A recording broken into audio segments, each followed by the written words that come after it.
Hello बच्चों, चलिए हम इस प्रश्न को देखते हैं।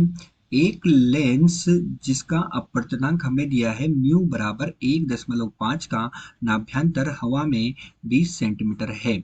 इसका नाभ्यंतर एक माध्यम में जिसका अपवर्तनांक 1.5 है हो जाता है। ए विकल्प दिया है 20 सेंटीमीटर, बी विकल्प दिया है 40 सेंटीमीटर, सी विकल्प दिया है 10 सेंटीमीटर और डी विकल्प हमें क्या दिया है अनंत। तो चलिए बच्चों, हम इस प्रश्न की जो मुख्य अवधारणा है उस मुख्य अवधारणा पर क्या करेंगे, चर्चा करेंगे। तो हम लिख रहे हैं इस प्रश्न की मुख्य अवधारणा। मुख्य अवधारणा। तो बच्चों, इस प्रश्न की मुख्य अवधारणा में हम देखते हैं कि यहाँ इसने हमसे लेंस के बारे में बात की है। तो हम मुख्य अवधारणा में देखते हैं कि हमारे पास जो होता है, यह जो होता है, यह हमारे पास क्या है, यह उत्तल लेंस होता है। ये कौन सा लेंस होता है? इस प्रश्न की मुख्य अवधारणा में हम लेंस की बात कर रहे हैं और ये हमारे पास क्या है, उत्तल लेंस होता है। अब जब इस उत्तल लेंस को क्या कर देते हैं, हम इसके एक भाग को हमने क्या किया, पॉलिश कर दिया, तो ये हमारे पास जो बनता है, ये हमारे पास क्या होता है, समतल उत्तल लेंस होता है। ये क्या हो जाएगा हमारे पास समतल उत्तल लेंस हमारे पास हो जाएगा। और बच्चों, अब हम आगे देखते हैं कि ये जो होता है, ये हमारे पास क्या होता है, ये हमारे पास क्या होता है, अवतल लेंस होता है।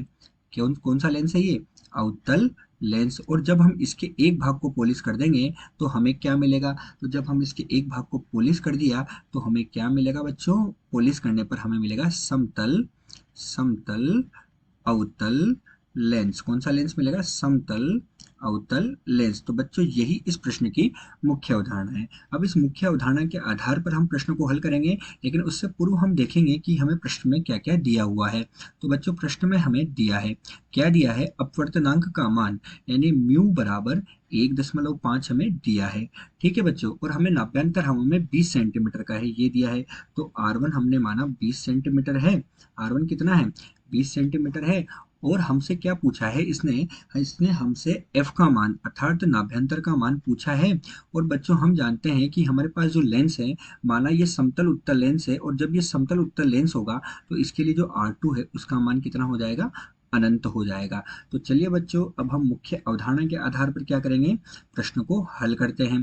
तो अब हम क्या कर रहे हैं, प्रश्न का हल लिख रहे हैं। और प्रश्न के हल में हम जानते हैं कि जो नाभ्यंतर होता है, उस नाभ्यंतर का मान 1/f बराबर हमारे पास कितना है, म्यू ऋण 1 गुणा 1/R1 ऋण 1/R2 द्वारा दिया जाता है। जहां हम जानते हैं म्यू, हमने देखा म्यू क्या होगा, अपवर्तनांक होगा।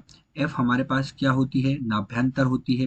एफ क्या है, नाभ्यंतर हमारे पास है। और R1 और R2 हमारे पास क्या होती है, त्रिज्याएं होती है। तो वो कितनी दे रखी है, 20 सेंटीमीटर दी हुई है, और एक कितनी है हमारे पास, अनंत है। तो R1 और R2 हमारे पास क्या है, त्रिज्याएं होती है। अब इन सबके मान हमें दिए हुए हैं, तो इनके मान हम रखते हैं। 1/f बराबर हमें जो अपवर्तनांक है उसका मान कितना दिया है, 1.5 ऋण 1। ठीक है बच्चों, 1 जो R1 है, उस 1/R1 का मान हो गया 1/20 ऋण 1/अनंत। 1/अनंत कितना हो जाता है बच्चों, 0 हो जाता है।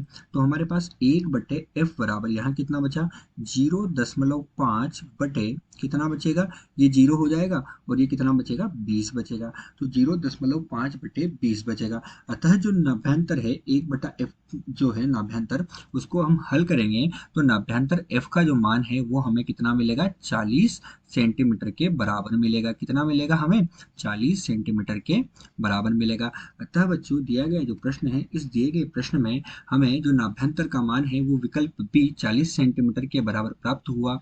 आशा करते हैं आपको प्रश्न समझ आया होगा।